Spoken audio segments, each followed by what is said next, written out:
Okay, but I wanted to do a monthly favorites video so bad because I saw a lot of other people doing this type of video, and it actually reminded me of old school YouTube, like circa maybe 2014, 2016. So I had to hop onto that. So you see, the agenda for today, I'll get my handy computer. I actually made a video talking about this case that I made, but I wanted to talk about media, clothes, makeup, and miscellaneous things that I liked.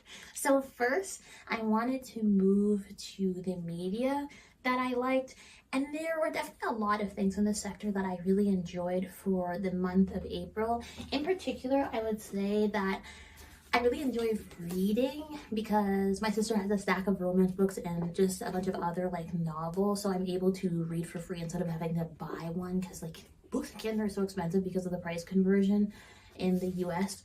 But I'm almost finished reading this book, and it's called Excuse Me While I Ugly Cry, and it's by Joya Goffney, and I really like it. I read her other book titled Confessions of an Alleged Good Girl, and I really like the story because she always focuses heavily on a female black protagonist. And although I really like romance novels, I like the fact that romance was like a secondary plot, because in this book, Excuse Me While I Ugly Cry, it's talking about how that Quinn, she has a journal and she always writes like lists in it, and she's not really very secure in herself in terms of her intelligence and confidence and blackness. But as she finds herself through making black friends and also conflicts that she has with both her parents and her new friends, she's able to find herself. But there's like a blackmailer. At first she thinks that it's the lead love interest, Carter, who steals it, but it's actually not.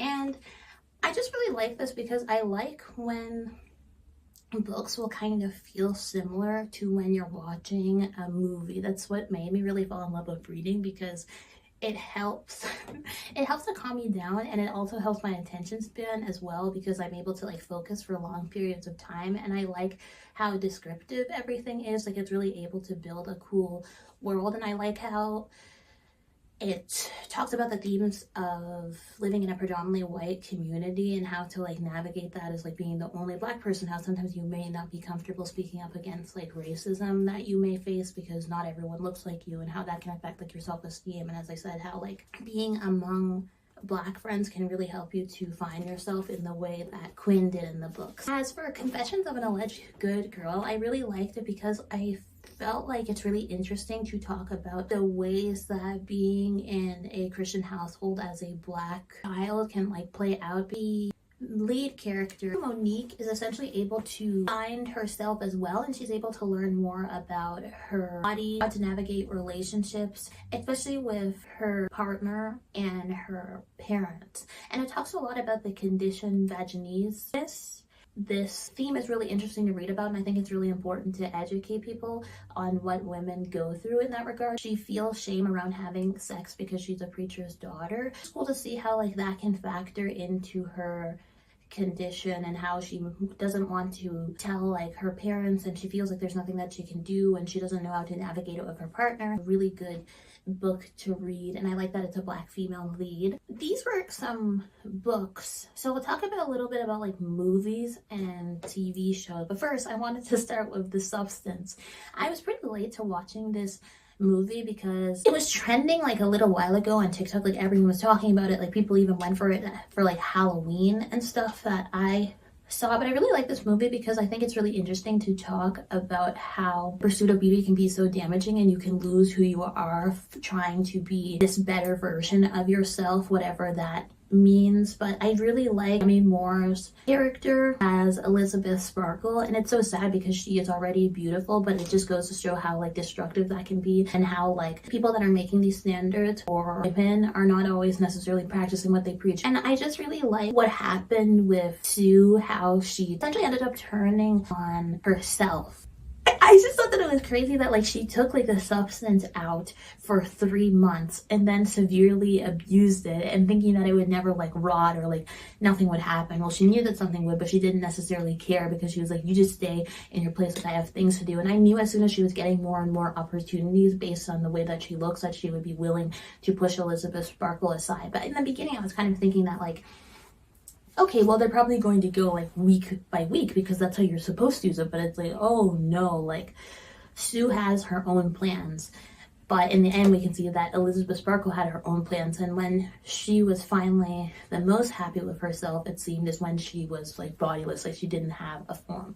Moving on, a TV show that I really like, and it's funny because these are like literally not all connected, but I really enjoy Big City Greens. I find that sometimes episodic cartoons can be a little hard to watch because there's not exactly like a story all through that's like driving you to watch in the way of something like Gravity Falls, where there's a bit more continuity. But I really like the show because I find that although it's standalone, I find it a bit similar to like Gravity Falls, Amphibia, and the Owl House in terms of humor. And I really like the way that the show will like integrate social media, overall like urban living. Like I like the way that they have Lyft or like the big city calf. They just talk about like advancements that people would have in like an actual big city in real life. And I think that the cast of characters is really charming. My favorite character is definitely Tilly. I didn't finish it yet. I'm only on season 3, but it's a really fun watch and I enjoy it a lot. So moving on from Big City Greens, another TV show that I really enjoyed this month was The White Lotus. I actually finished watching that in like 2 weeks. Like I literally watched 3 seasons, 2 weeks, and it's crazy because like each single episode is like an hour long. A trio of white women, how it showed like their friendship. And it just really made me think about how that like for some like relationships with people, although from like our view, we see it as being like toxic because they were being like fake and like talking like bad about each other. And because when you know people for so long, it's like they become family, and sometimes that's just how you act with family. But for me, it can be really hard looking at that because like that type of friendship is my worst nightmare. But it's cool to see the way that writer explored that dynamic, and I found that guy talk was really funny, and I really like that Belinda got her justice and she would be able to open her business. People said that she like screwed over that guy, that she was screwing, but I don't think so because she wasn't like Tanya where she was like, okay, we'll open this business together, and then she never did. She literally said to him that like, oh, like we'll see, and then she ended up not seeing because she wanted to go away with her son and then live her life and be rid of Gary. So that was awesome. I really like that show. Another thing that I like that isn't a movie, TV show, or book, it's actually magazines. So old friend for Christmas gave me a bunch of Japanese fashion magazines. So I got different editions of Keramagazine. I actually talked about this on my channel, and I styled different like outfits to them. And I just think that these are really, really cool for outfit inspiration in particular. Like it's really cool to like flip through different brands because it's really cool to see like the brand heading, so I can look them up on buyee myself if I was interested in learning more about all of them on an individual level, or maybe even purchasing some to have. It's just like a really cool piece of fashion history.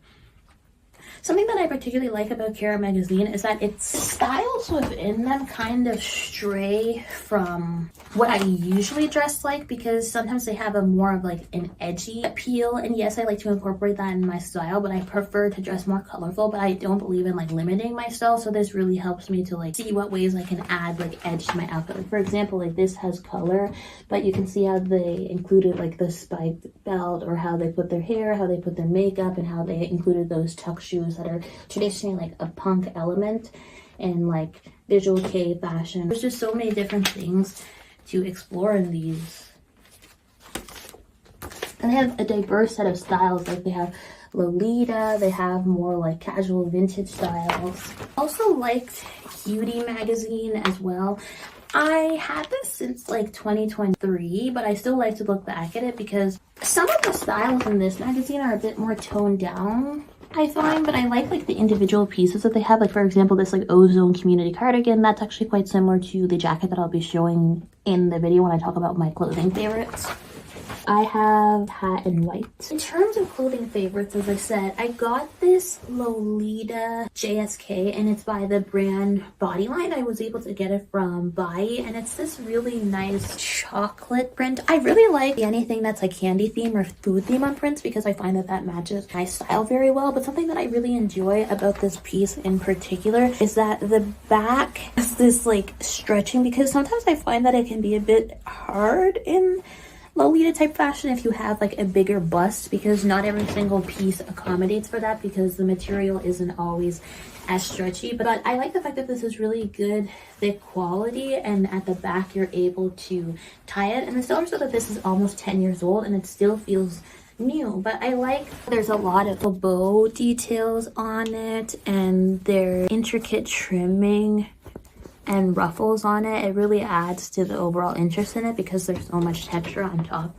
of the patterns, and there's many different types of chocolate on it as well. And I actually used to eat chocolates like this when I was younger because they always came in these like Christmassy type gift packages that my dad would always get. I'll insert a video of how I styled it on TikTok because I actually wore this quite recently, but it's in my outfit rotations for sure, and I really like it. This is like the second JSK I have. This was something that I got way long ago, but I really like this hysteric sweater. It's so comfortable, and at first I didn't know whether or not I would actually like this sweater that much because I wasn't able to touch the material through the screen, of course, but this is so high quality, and I love the mohair on it, and I love how detailed the design is because I prefer stuff that has more bold of a print, but I find that since this is so textured and the quality is so good, it really stands out, and the little star sequin details are so cute and how it's just so well kept. And I really enjoy wearing this because I find that it's really easy to pair up other items and throw it on top of something, but then also it keeps you a bit warm because since I live in Canada in the springtime, it's not like summer, like it can still be like quite cold, but this is just a really nice like layering piece to wear. And actually for my birthday I got this in the color blue. It's not here yet, and I'm really hoping that one day I'll be able to find this in a black, but it's definitely one of my favorite pieces in my wardrobe. And I'll also insert videos of how I had styled it and how I even was able to make a makeup look inspired by this particular hysteric design. Another item that I got for my birthday, and I was looking for this for the past, like, I would have to say since 2022. I originally saw it on Depop. Someone was selling it for 350 USD, but then I was like, that price is outrageous. But I was actually considering buying it because I was having a really difficult time finding it on different reselling platforms because I only knew how to use buyee. That was the only proxy that I knew how to use at the time. But one day in April, I stumbled upon this jacket. It literally said angelblue 160 centimeters, and then it was only like $50. And usually I see this jacket going for like a lot on Mercari, even if the size is like 140, at least $100 to like $200. So when I saw this for $60, I was stoked because the design is so loud and like bold, and I love the print, and I love how little characters on it are textured, and I love the excuse me for my pronunciation, mercarijapan mascot on it. And I also did a makeup look of this as well because I wore this on my birthday, and I've been wearing this jacket a lot. I have other angel blue puffers if you are aware of other videos that I have made in terms of fashion. I wear them quite often, so this was a really good addition to my wardrobe. So I've been wearing my leopard print cowboy hat a lot, specifically my blue one. I still do have my leopard print one that's like a traditional leopard color, but I find that this one is just so easy to like throw on and wear and style. It just makes outfits so fun because it's so like unexpected, and I like the fact that there is a tie on it because I really enjoy playing with this when I have it on. But I have a little rainbow bar face pin that I made from Roblox, and I also got this from buyee. In 2023 I got it. Last clothing item that I have to show are these Antaina Miho Matsuda dupe style shoes. I always wanted the original Miho Matsuda shoes, but literally on Depop someone is selling them for max like $3,000. I don't blame them because those are the only like ones that are currently on the market right now. But I like supporting small Chinese businesses or just small businesses in general, and I was able to get these from Taobao, and I find that they're very unique in the sense that I like that there's the like wooden platform that you see traditionally with like rocking horseshoes, but the purple color really sets them aside. I also have these in black, but I really like the purple color, and whenever I wear these I get so many compliments, and I also love wearing them as well because they remind me of Star versus the Forces of Evil. In terms of makeup that I was really interested in this month, my sister literally always just gives me the PR that she gets because she gets like so much stuff and she doesn't want to put it to waste. So I really like this NYX blush. It's called Buttermelt Blush, and I really enjoy the color. I like laying it over top another blush that I have. This is my little makeup bag. It's from Angelblue, of course, and it matches my shirt. I like this Ilia Beauty. She also gave this to me. Ilia Beauty mascara. Something that I realized about mascara is that when you're wearing it, if it's like 10 years old, it won't actually make your eyelashes look any different. So now that I have mascara that's actually new and not from like, what, 2015, I realized that like, wow, this stuff is supposed to work and do something. I also like this one, Say Beauty mascara. I like LA Girl Pro Concealer. I've been using this literally since I was 13 years old. Not this particular one, but I really like this. I use it. So I said that I was going to put miscellaneous, but then I don't want to do that because I think that the media, makeup, and clothes is enough. So I'd like to thank you for watching the video. This is the first time that I've ever actually done a favorites video, and I'll probably do this again because monthly I do always end up having things that are my favorites. But I don't want to keep you for too long. So once again, thank you, and I hope you have an awesome rest of your day. Bye!